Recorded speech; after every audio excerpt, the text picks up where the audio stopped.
Hello everyone, आप सभी का फिर से स्वागत है। यह घटना चक्र ज्योग्राफी का डिस्कशन है और आज का टॉपिक है जलवायु, जिसमें हम लोग सबसे पहले मानसून के बारे में डिस्कस करेंगे। तो चलिए स्टार्ट करते हैं। मानसून शब्द की उत्पत्ति अरबी भाषा के मौसम शब्द से हुई है, जिसका तात्पर्य मौसम यानी ऋतु से है। परंपरागत रूप से मानसून का संबंध मौसमी हवाओं में परिवर्तन से है, जिसके माध्यम से दक्षिण एवं दक्षिण पूर्व एशिया के देशों में वर्षा होती है। भारत में कुल वर्षा का अधिकांश भाग यानी 91% दक्षिण पश्चिम मानसून से प्राप्त होता है। याद रखिएगा, किस मानसून से? दक्षिण पश्चिम मानसून से। भारत में इसकी सक्रियता जून से सितंबर तक रहती है। दक्षिण पश्चिम मानसून का प्रारंभ भारत के केरल राज्य से शुरू होता है। भारतीय कृषि का अधिकांश भाग अभी भी वर्षा पर निर्भर है, अतः मानसून का समय पर आना कृषि के लिए अच्छा माना जाता है। भारत एक उपोष्ण मानसूनी जलवायु प्रदेश है। ध्यान रखिएगा, भारत एक उपोष्ण मानसूनी जलवायु प्रदेश है। देखिए, इस मैप में भारतीय मानसूनी दशाओं को दर्शाया गया है, तो एक बार आप एनालिसिस कर लीजिएगा, इसके बाद आगे बढ़िएगा। इंपॉर्टेंट है भारतीय मानसून की उत्पत्ति। देखिए, मानसून की प्रारंभिक जो अवस्था है, अगर इसके बारे में डिस्कस करें तो मानसून की उत्पत्ति का मुख्य कारण जलीय और स्थलीय भाग का भिन्न भिन्न मात्रा में गर्म होना है। ग्रीष्म ऋतु में भारत के उत्तरी पश्चिमी भाग में तापमान बहुत ऊंचा हो जाता है, जिसके कारण वहां पर निम्न वायुदाब क्षेत्र विकसित हो जाता है और इसके विपरीत हिंद महासागर अपेक्षाकृत ठंडा रहता है, और ठंडा रहता है तो वहां पे क्या होगा? उच्च वायुदाब बना रहता है। इससे अंत उष्ण कटिबंधीय अभिसरण क्षेत्र, ध्यान रखिएगा, ठीक है, अंत उष्ण कटिबंधीय अभिसरण क्षेत्र यानी ITCZ उत्तर की ओर स्थानांतरित हो जाता है। अंत उष्ण कटिबंधीय अभिसरण क्षेत्र विषुवत रेखा के निकट निम्न वायुदाब वाला क्षेत्र है, जहां उत्तरी तथा दक्षिणी गोलार्धों से व्यापारिक पवनें आकर मिलती हैं। इस क्षेत्र में वायु जो है ऊपर की ओर उठती है। इसके उत्तर की ओर खिसकने से दक्षिण पूर्वी व्यापारिक पवनें 40 डिग्री से 60 डिग्री पूर्वी देशांतर के बीच भूमध्य रेखा पार करती है और दिशा परिवर्तन के बाद ये दक्षिण पश्चिम मानसून के रूप में भारत में प्रवेश करती है। अंत उष्ण कटिबंधीय अभिसरण क्षेत्र की स्थिति में परिवर्तन का जो संबंध है, हिमालय के दक्षिण भाग में पश्चिमी जेट प्रवाह के द्वारा अपनी स्थिति से प्रत्यावर्तन से भी है। याद रखिएगा, पूर्वी जेट प्रवाह की उत्पत्ति हिमालय तथा तिब्बत के उच्च स्थलों के ग्रीष्म तापन से होती है। उच्च स्थलों के ग्रीष्म तापन, समर हीटिंग से होती है, और इन उच्च स्थलों में हुए विकिरण से क्षोभ मंडल में वायु का दक्षिणावर्ती परिसंचरण आरंभ हो जाता है और वायु राशि दो दिशाओं में चलने लगती है। इन धाराओं में एक भूमध्य रेखा की ओर बहने लगती है, जिसे पूर्वी जेट प्रवाह के नाम से जाना जाता है। ध्यान रखिएगा, और पश्चिमी जेट प्रवाह ग्रीष्म ऋतु में भी मध्य एशिया के ऊपर बहती है। भारतीय जलवायु पर हिमालय और तिब्बत का बहुत गहरा प्रभाव पड़ता है। भारत में मानसून पवनों की उत्पत्ति हिमालय एवं मध्य एशिया के ग्रीष्म तापन तथा भूमध्य रेखीय द्रोणी के ऊपर की ओर स्थानांतरण के संयुक्त प्रभाव का परिणाम है। मानसूनी वर्षा निरंतर नहीं होती है। ध्यान रखिएगा, मानसूनी जो वर्षा है यह निरंतर नहीं होती है। इनके वर्षा काल में अंतराल पाया जाता है। भारत के उत्तरी मैदान में बंगाल के खाड़ी से उत्पन्न होने वाले उष्ण कटिबंधीय चक्रवात वर्षा करते हैं, जबकि पश्चिमी तटीय भाग में वर्षा दक्षिण पश्चिम मानसून के द्वारा होती है। भारत के पश्चिमी तट पर वर्षा की गहनता समुद्र तट से दूर हटने वाली मौसमी दशाओं तथा पूर्वी अफ्रीका के तट के साथ भूमध्य रेखीय जेट प्रवाह के स्थिति पर निर्भर करती है। बंगाल के खाड़ी में उठने वाले उष्ण कटिबंधीय चक्रवातों की संख्या तथा उनका मार्ग अंत उष्ण कटिबंधीय अभिसरण के स्थिति पर निर्भर करते हैं, ITCZ की स्थिति पर निर्भर करते हैं। इसे मानसून द्रोणी कहते हैं। ध्यान रखिएगा, क्या कहते हैं? मानसून द्रोणी। मानसून में विच्छेद, ठीक है, ब्रेक इन द मानसून। जब मानसून पवनें 2 सप्ताह या इससे अधिक अवधि के लिए वर्षा करने में असफल रहती हैं, तो वर्षा काल में शुष्क दौर जो है आ जाता है। इसे मानसून का विच्छेद कहते हैं। याद रखिएगा, मानसून विच्छेद का प्रमुख कारण उष्ण कटिबंधीय चक्रवातों में कमी आना या भारत में अंत उष्ण कटिबंधीय अभिसरण क्षेत्र की स्थिति में परिवर्तन आना है, ध्यान रखना है, इंपॉर्टेंट है। मानसून का प्रत्यावर्तन, देखिए मानसून का जो प्रत्यावर्तन है अगर इसके बारे में डिस्कस करें तो दक्षिण पश्चिमी मानसून भारत के उत्तर पश्चिमी भाग से 1 सितंबर से लौटना शुरू कर देता है और 15 सितंबर तक पश्चिमी उत्तर प्रदेश पंजाब, कब 15 सितंबर तक, याद रखिएगा, पश्चिमी उत्तर प्रदेश, पंजाब, हरियाणा, राजस्थान और गुजरात के अधिकांश भागों से चला जाता है। मध्य अक्टूबर तक दक्षिण पश्चिम मानसून दक्षिणी प्रायद्वीप तक लौट जाता है। लौटती हुई पौने बंगाल के खाड़ी से जल वाष्प ग्रहण कर लेती है और उत्तरी पूर्वी मानसून के रूप में तमिलनाडु पहुंचकर वहां पर वर्षा करती है। इस पर आधारित पहला प्रश्न पूछा गया है, मानसून शब्द की उत्पत्ति हुई, मानसून शब्द की उत्पत्ति हुई किस भाषा से, आपको बताना है। शुरू में ही इसके बारे में हम लोग डिस्कस किए थे। मानसून शब्द की उत्पत्ति जो होता है किस भाषा से हुआ है या किस भाषा से हुई है, तो याद रखिएगा अरबी भाषा से। मानसून शब्द की उत्पत्ति अरबी भाषा के मौसम शब्द से हुई है, जिसका तात्पर्य मौसम यानी ऋतु से है। प्रश्न संख्या सेकंड है, निम्न कथनों पर विचार कीजिए। कथन ए, भारत मूलतः एक मानसूनी देश है। भारत एक मानसूनी देश है। कारण आर क्या है, उच्च हिमालय उसे जलवायु संबंधी विशिष्टता प्रदान करता है। कारण और कथन इन दोनों में से आपको बताना है कि कौन सत्य है कौन सत्य नहीं है, क्या एक दूसरे की व्याख्या कर रहे हैं या नहीं कर रहे हैं। तो देखिए इसमें जो है आपका ए और आर दोनों सही है, आर ए का सही स्पष्टीकरण है। तो चलिए इसके बारे में थोड़ा बहुत डिस्कस कर लेते हैं। भारत मूलतः मानसूनी देश है। यहाँ की जलवायु में मानसूनी जलवायु की लगभग सभी विशेषताएं पाई जाती है, इसलिए कथन ए आपका सही है।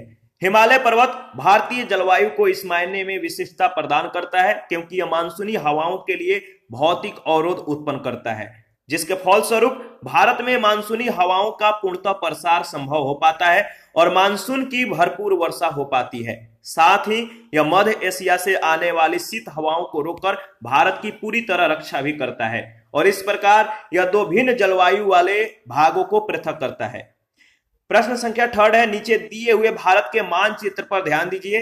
दिए गए निर्देशों के साथ मानचित्र को देखकर बताएं कि वह किसके वितरण के संदर्भ में है।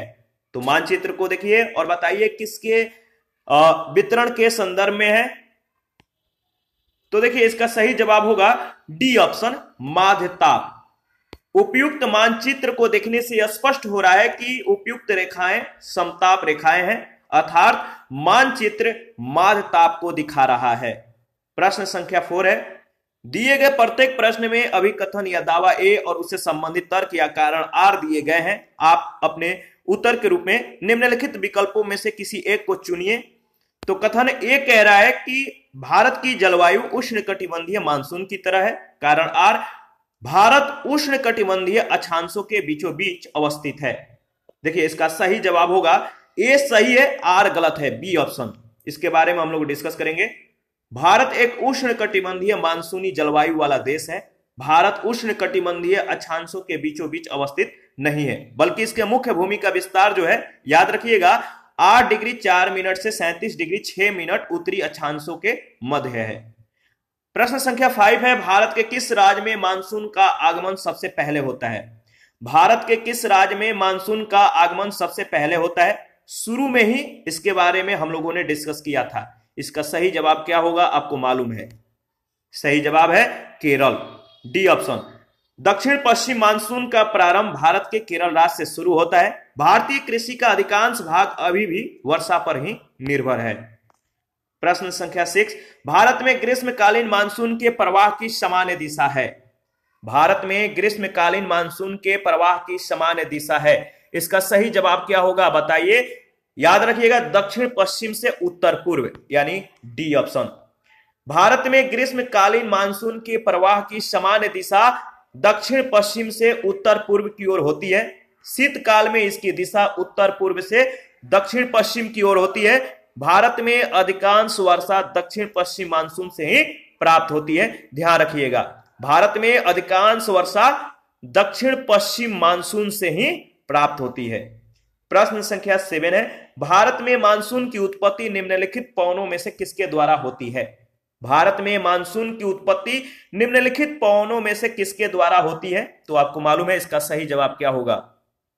दक्षिण पश्चिमी पवन के द्वारा, दक्षिण पश्चिमी पवन के द्वारा। और प्रश्न संख्या 8 है, भारतीय उपमहाद्वीप पर ग्रीष्म ऋतु में उच्च ताप और निम्न दाब हिंद महासागर से वायु का कर्षण करते हैं जिसके कारण प्रवाहित होती है। भारतीय उपमहाद्वीप पर ग्रीष्म ऋतु में उच्च ताप और निम्न दाब हिंद महासागर से वायु का कर्षण करते हैं जिसके कारण प्रवाहित होती है। बताइए, जिसके कारण प्रवाहित होती है? दक्षिण पश्चिमी मानसून, यानी बी ऑप्शन, ध्यान रखना है आपको। ग्रीष्म ऋतु में भारत में उच्च तापमान के कारण उत्तर पश्चिम भारत में निम्न दाब की स्थिति बनती है जिस कारण दक्षिण पश्चिमी मानसूनी हवाएं भारत में प्रवेश करती है, ध्यान रखिएगा। और प्रश्न संख्या 9 है, नीचे दिए हुए जलवायु आरेख पर ध्यान दीजिए। नीचे दिए हुए जलवायु आरेख पर ध्यान दीजिए और बताइए कि उपयुक्त जलवायु आरेख किस क्षेत्र के प्रसंग में है? उपयुक्त जलवायु आरेख किस क्षेत्र के प्रसंग में है? तो याद रखिएगा, भारत का उत्तर पूर्वी क्षेत्र के प्रसंग में है।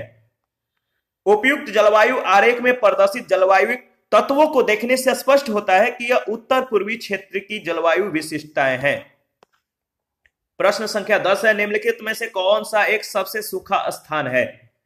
Option A Mumbai, option B Delhi, option C Leh और ऑप्शन डी बंगलुरु।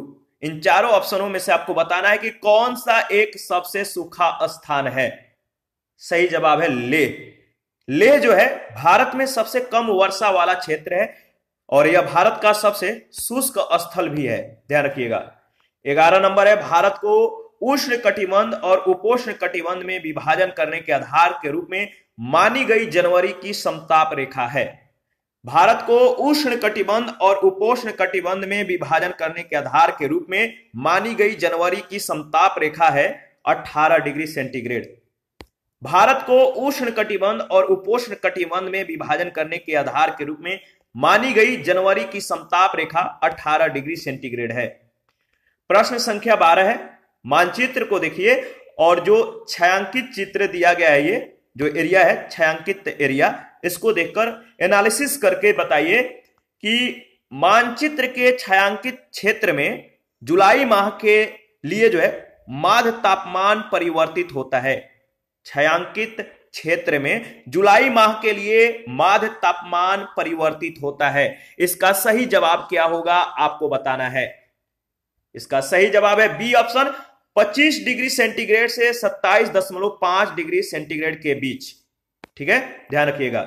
मानचित्र में प्रदर्शित छायांकित क्षेत्र जुलाई माह के लिए 25 से 27.5 डिग्री सेंटीग्रेड माध्य तापमान के परिवर्तन को दर्शाता है।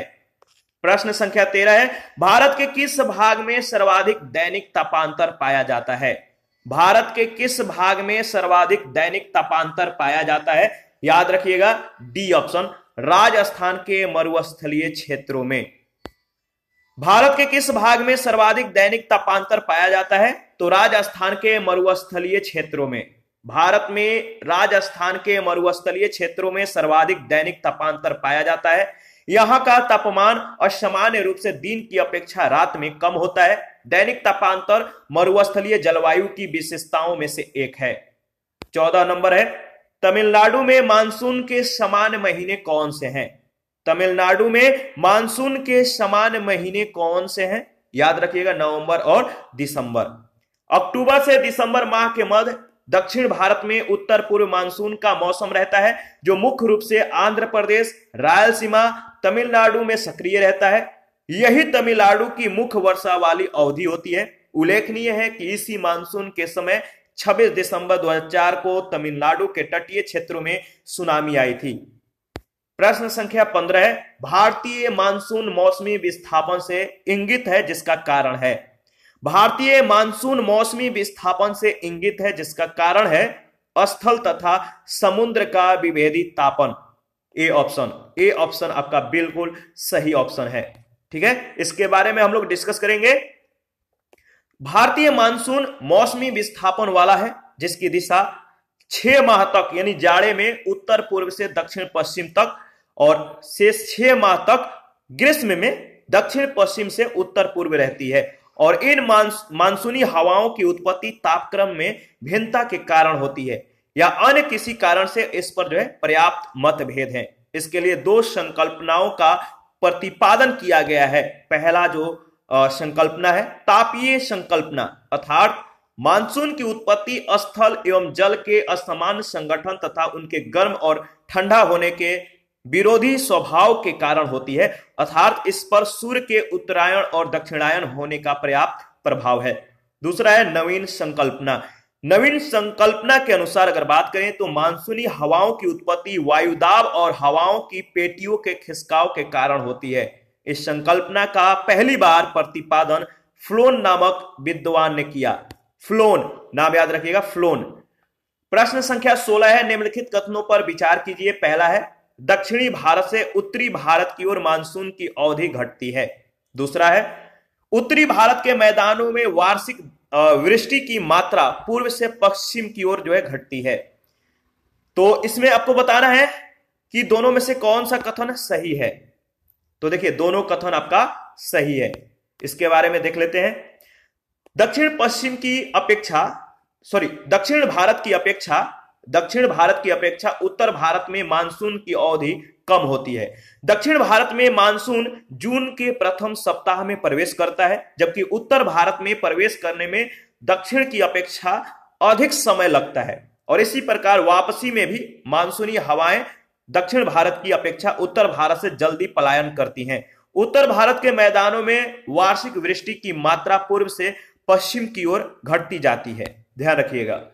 17 नंबर है, भारतीय मानसून का पूर्वानुमान करते समय कभी कभी समाचारों में उल्लेखित इंडियन ओशन डाइपोल के संदर्भ में निम्नलिखित में से कौन सा कथन सही है। इंडियन ओशन डाइपोल परिघटना उष्णकटिबंधीय पश्चिमी हिंद महासागर और उष्णकटिबंधीय पूर्वी प्रशांत महासागर के बीच सागर पृष्ठ तापमान के अंतर से विशेषित होती है।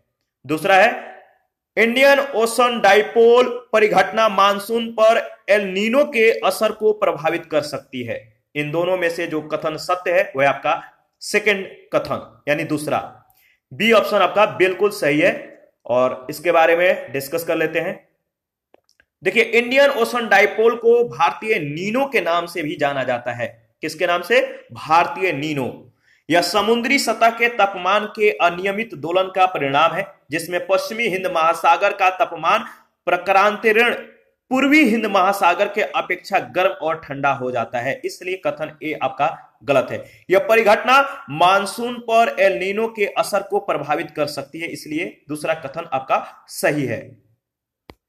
और प्रश्न संख्या 18 है, अमृतसर एवं शिमला लगभग एक ही अक्षांश पर स्थित है। अमृतसर और शिमला जो है लगभग एक ही अक्षांश पर स्थित है, परंतु उनकी जलवायु में भिन्नता का कारण क्या है? उनकी जलवायु में भिन्नता का जो कारण है उनकी ऊंचाई में भिन्नता।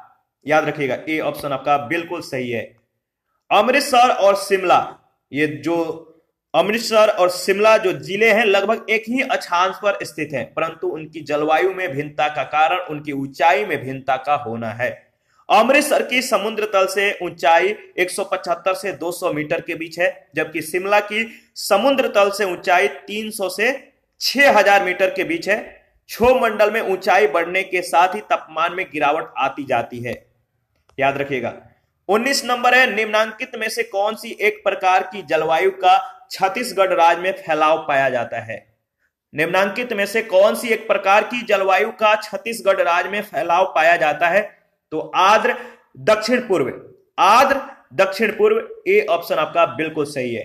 भारत में विस्तृत विभिन्न जलवायु क्षेत्रों में आर्द्र दक्षिण पूर्व के अंतर्गत पश्चिम बंगाल, छोटा नागपुर, उड़ीसा पठार, दक्षिणी छत्तीसगढ़ और उत्तर पूर्वी आंध्र प्रदेश सम्मिलित है। उपाद्र संक्रमणीय के अंतर्गत मध्य गंगा मैदान का भाग आता है, यानी पूर्वी उत्तर प्रदेश और पश्चिमी बिहार। ध्यान रखिएगा। उपाद्र तटीय के अंतर्गत कोरोमंडल तट का क्षेत्र आता है। उपाद्र महाद्वीपीय जलवायु क्षेत्र का विस्तार ऊपरी गंगा मैदान में है।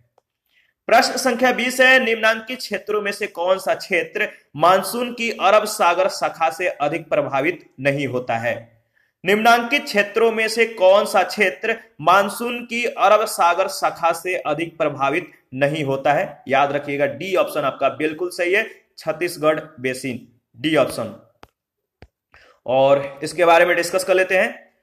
देखिए छत्तीसगढ़ बेसिन जो है मानसून की अरब सागर शाखा से अधिक प्रभावित नहीं होता है। तो याद रखिएगा छत्तीसगढ़ जो बेसिन है मानसून की अरब शाखा जो है अरब सागर शाखा इससे अधिक प्रभावित नहीं होता है, क्योंकि अरब सागर से उठने वाला मानसून पश्चिमी घाट से टकराने के बाद दो शाखाओं में विभक्त हो जाता है। पहली शाखा अरावली पर्वत के समानांतर चलते हुए उत्तर भारत तक चली जाती है। दूसरी शाखा विंध्य पर्वत से टकराने के बाद गुजरात, मध्य प्रदेश, पश्चिमी छत्तीसगढ़ के क्षेत्रों में जो है ये वर्षा करती है। स्पष्ट है कि छत्तीसगढ़ बेसिन अरब सागर मानसून से अधिक प्रभावित नहीं होता है। 21 नंबर है, निम्नलिखित स्थानों में से कहां पर आर्द्र जलवायु का अनुभव होता है? निम्नलिखित स्थानों में से कहां पर आर्द्र जलवायु का अनुभव होता है? याद रखिएगा इसका सही जवाब क्या होगा? इसका सही जवाब है, देखिए लुधियाना नहीं होगा, इसमें होगा आपका कोची और तेजपुर। लुधियाना और अहमदाबाद इसमें सही नहीं है। तो याद रखिए जो कह रहा है कि निम्नलिखित स्थानों में से कहां पर आर्द्र जलवायु का अनुभव होगा, तो इसका जो सही जवाब होगा डी ऑप्शन 2 और 4, कोची और तेजपुर। लुधियाना और अहमदाबाद इसमें नहीं होगा। देखिए कोची और तेजपुर में अधिक आर्द्र जलवायु का अनुभव होता है, क्योंकि यहां जो है वर्षा अधिक होती है। कोची में जो होता है 3228 मिलीमीटर, अहमदाबाद में 800 मिलीमीटर, लुधियाना में 730 और तेजपुर में 1600 मिलीमीटर वर्षा होती है। स्पष्ट है कि कोची और तेजपुर में अन्य दोनों स्थानों की अपेक्षा अधिक वर्षा होती है। और यहां पर जो होता है, यहां पर वर्षा वर्ष के कई महीनों में होती है। यहां जो है वर्षा वर्ष के कई महीनों में होती है। आर्द्र जलवायु का यहां अनुभव किया जा सकता है। 22 नंबर है, मानसून का निवर्तन इंगित होता है। मानसून का निवर्तन इंगित होता है, इसका सही जवाब क्या होगा बताइए? तो देखिए सी ऑप्शन इसका बिल्कुल सही ऑप्शन है। मानसून का निवर्तन इंगित होता है साफ आकाश है, क्लियर स्काई जो होते हैं, साफ आकाश, ठीक है। दूसरा है बंगाल के खाड़ी में अधिक दाब परिस्थिति से। तीसरा है स्थल पर तापमान के बढ़ने से। तो निवर्तन इंगित होता है मानसून का। इन तीनों जो कथन है, इन तीनों में से तीनों कथन सत्य है और सी ऑप्शन आपका बिल्कुल सही है। उत्तरी भाग से जब मानसून लौटने लगता है, जब उत्तरी भाग से मानसून वापस लौटता है तो प्रारंभ में तापमान में थोड़ी सी वृद्धि हो जाती है। मानसून के लौटने के साथ साथ उत्तर पश्चिम में विस्तृत निम्न दाब का क्षेत्र बंगाल के खाड़ी की ओर बढ़ने लगता है और इस समय आकाश स्वच्छ हो जाता है, साफ हो जाता है।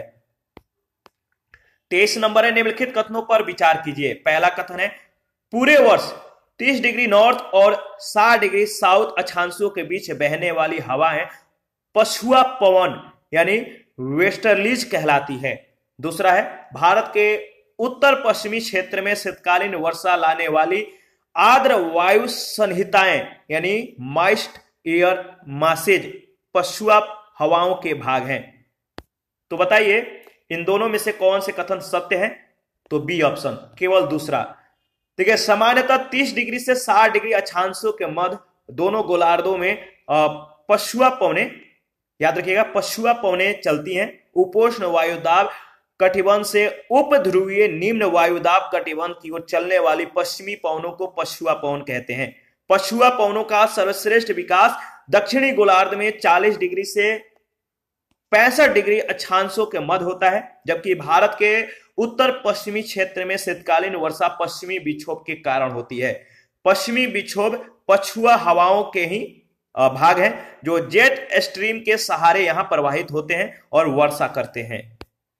24 नंबर है, inter tropical convergence zone ITCZ, याद रखिएगा इंटर ट्रॉपिकल कन्वर्जेंस जोन एक निम्न वायुदाब पेटी है, स्थित है। कहां स्थित है?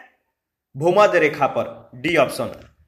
देखिए इंटर ट्रॉपिकल कन्वर्जेंस जोन या अंतः उष्ण कटिबंधीय अभिसरण क्षेत्र विषुवतीय अक्षांशों में विस्तृत गर्त एवं निम्न दाब का क्षेत्र होता है। यहीं पर उत्तर पूर्वी तथा दक्षिण पूर्वी व्यापारिक पवनें आपस में मिलती हैं। यह अभिसरण क्षेत्र विषुवत या भूमध्य रेखा के लगभग समानांतर होता है, लेकिन सूर्य की आभासी गति के साथ साथ यह उत्तर या दक्षिण की ओर खिसकता है। इसलिए आपका विकल्प डी भूमध्य रेखा पर ही सही उत्तर होगा, याद रखिएगा।